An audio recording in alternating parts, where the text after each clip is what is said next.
ఇది కొన్ని దశాబ్దాలుగా ప్రాంత ప్రజలందరికీ కేవలం ఈ మండలమే కాదు చుట్టుపక్కల ఉన్నటువంటి మండల ప్రజలందరికీ కూడా ఆరాధ్య దైవంగా ఎవరికి ఏ ఇబ్బందులున్నా ఇక్కడికి వచ్చి మొక్కులు తీర్చుకోవటం అనేది ఆనవాయితీగా కొన్ని దశాబ్దాలుగా ఉన్నటువంటి కార్యక్రమం. ఈ దేవాలయంలో ఉన్నటువంటి ఉత్సవ విగ్రహాన్ని గ్రామాల్లో ఉన్నటువంటి దేవాలయానికి కళ్యాణం అప్పుడు ఇక్కడికి వచ్చి కళ్యాణం చేస్తున్నాం. నిత్యం ఈ రోడ్డు మీద నుంచి మనం వెళుతూ చాలా సందర్భాల్లో గుట్ట మీద ఉన్నటువంటి దేవాలయం పరిస్థితి పురాతన చరిత్ర అంతా తెలుసుకొని గ్రామ ప్రజలందరూ కూడా చెప్పారు. ఇక్కడికి వచ్చినప్పుడల్లా ఈ దేవాలయాన్ని అభివృద్ధి చేయడం కోసం మీ సహాయ సహకారాలు అందించాలి.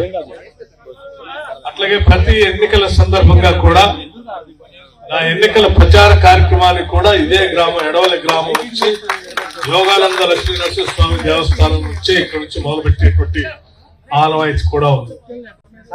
వారి ఆశీస్సులతోనే మీ అందరి ప్రేమతో ఈ మదన శాసనసభ నియోజకవర్గానికి శాసనసభ్యుడిగా ప్రాతినిధ్యం వహించేటువంటి అవకాశం కలగటం, ఈరోజు మీరందరూ మనమందరం పూజించేటువంటి ఆరాధ్య దైవమైనటువంటి ఈ యోగానంద నరసింహస్వామి దేవస్థానం వారికి రాష్ట్ర ప్రభుత్వం నుంచి దాదాపు 4,74,50,000 రూపాయలని నిధులు శాంక్షన్ చేయించుకోవటానికి కల్పించినటువంటి అవకాశం కూడా మీరు కల్పించిందే.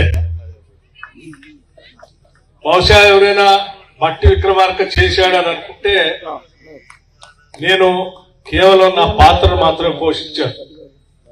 నేను చేయటానికి అవకాశం కల్పించింది మీరందరూ. సో ఈ 4,74,50,000 నిధులు ఈ దేవాలయం రావటానికి మీ అందరి పాత్ర కూడా దీంట్లో ఉందని చెప్పడం కోసం నేను చెప్తాను. మీ అందరి కృషి, మీ అందరి ప్రేమ, నన్ను మీరు శాసనసభ్యుడిగా గెలిపిస్తే కాంగ్రెస్ పార్టీ ఈ రాష్ట్రానికి ఉప ముఖ్యమంత్రిగా చేసింది. ఉప ముఖ్యమంత్రిగా చేయటం వల్ల రేవంత్ రెడ్డి గారు రాష్ట్ర ముఖ్యమంత్రిగా, నేను మంత్రిమండలి అంతా కూడా కలిసి ఈరోజు ఈ దేవాలయ అభివృద్ధి కోసం నిధులు కేటాయించాం. ఈ నిధులు సంపూర్ణంగా సద్వినియోగం కావాలని, దేవాలయం మనం అనుకున్న స్థాయిలో త్వరితగతిన ఎటువంటి ఇబ్బందులు లేకుండా పూర్తి కావాలని, ఆ యోగానంద లక్ష్మీనరసింహస్వామి ఆశీస్సులు ఈ ప్రాంత ప్రజలందరికీ ఎప్పుడు మెండుగా ఉండాలని మనస్ఫూర్తిగా భగవంతుడిని ప్రార్థిస్తూ ఈరోజు త్యాగం కూడా చేశాం. ఈ కార్యక్రమాన్ని మరి దగ్గరుండి గ్రామ ప్రజలంతా, పెద్దలంతా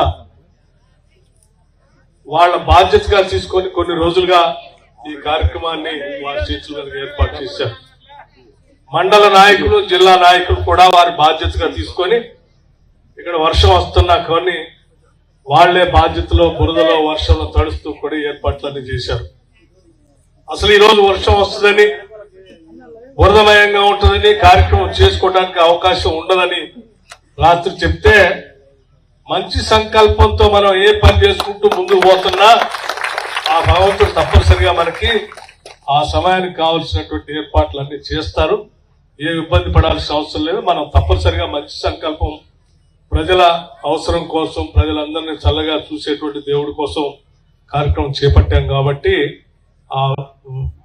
ఈ వర్షం, బురద ఆ సమయానికి ఉండదని నేను భావిస్తా ఉన్నాను. మీరు ముందుకు సాగండి అని వారందరికీ చెప్పటం, అట్లాగే ఆ భగవంతుడు కూడా మనకి చల్లని చూపుతో ఈరోజు వర్షం లేకుండా ఈ కార్యక్రమాన్ని ముగించుకొని ముందుకు పోయే కార్యక్రమాలు చేసుకుంటాం. అట్లాగే ఈ దేవాలయమే కాకుండా రాష్ట్ర వ్యాప్తంగా కూడా ఈరోజు పెద్ద ఎత్తున రాష్ట్ర ప్రజలందరూ చల్లగా ఉండేటట్టుగా, ఉండాలన్నట్టుగా భగవంతుళ్ళు, దేవతలందరూ కూడా మనల్ని దీవించి కరుణించి ముందుకు తీసుకొని పోవాలన్నటువంటి ఆలోచనతో ఈనాటి ప్రజాప్రభుత్వం మంచి సంకల్పంతో పాలన అందిస్తా ఉంది. కాబట్టే ఇవాళ ఋతుపవనాలు కూడా మనం ఆశించిన దానికంటే ముందే రాష్ట్రంలో ప్రవేశించి చల్లగా వర్షాలు పడతా ఉన్నాయి. పాడి పంటలు సుభిక్షంగా ఉండేటట్టు ముందుకు పోతా ఉంది.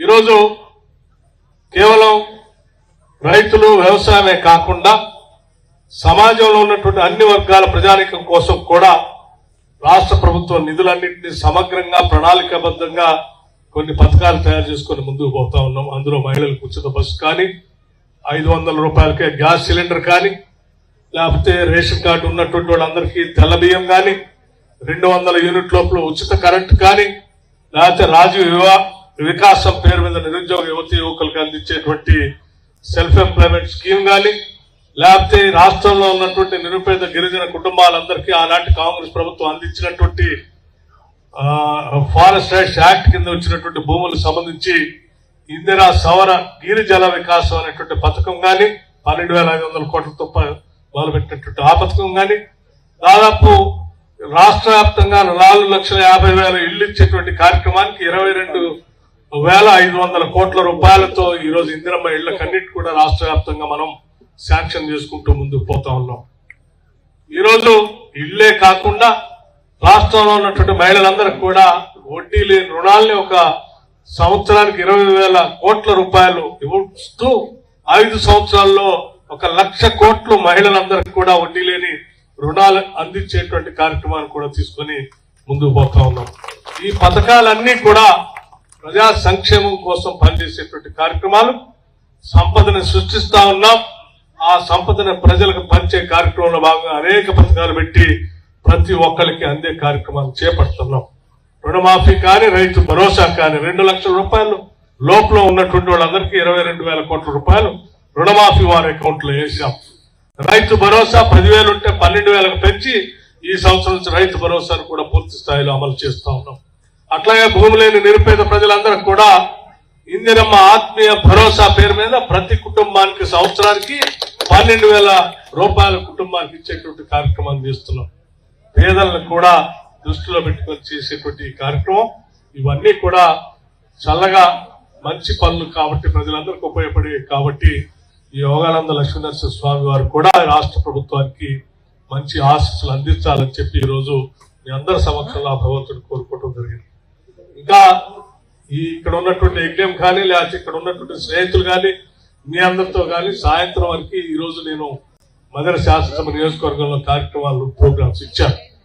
కానీ అనుకోకుండా ఇక్కడికి వచ్చిన తర్వాతనే నాకు హైదరాబాద్ నుంచి అర్జెంట్ గా హైదరాబాద్ రావాల్సిందిగా ఒక సమాచారం వచ్చింది. రావడానికి సమయం సరిపోవట్లేదు కాబట్టి హెలికాప్టర్ కూడా పంపించి ఖమ్మం వెయిట్ చేస్తా ఉన్నారు. అందుకోసం మీరు అన్నిదా భావించొద్దని చెప్తూ నేను తొందరగా హైదరాబాద్ అతి ముఖ్యమైనటువంటి ప్రభుత్వ కార్యక్రమం అంటే ప్రజల సంక్షేమం కోసం పనికొచ్చే కార్యక్రమాలని ముఖ్యమంత్రి గారు అర్జెంట్ గా రమ్మని చెప్పారా, ఇప్పుడు సమీక్ష చేసేది ఉందని చెప్పి మీరు అన్నిదా భావించొద్దని చెప్పి మీరంతా నాకు మీతో మాట్లాడటానికి అవకాశం కల్పించడానికి ధన్యవాదాలు తెలియజేస్తూ, మీరు అనుమతి ఇస్తే నేను అందరితో మాట్లాడాలి, అందరితో కూర్చోవాలనుకున్నాను. కానీ నేను అర్జెంట్ గా వెళ్ళవలసిందిగా ఉంది కాబట్టి నేను ఎవరితో మాట్లాడించాను. నేను కూడా చాలాసేపు మాట్లాడాలనుకున్నాను.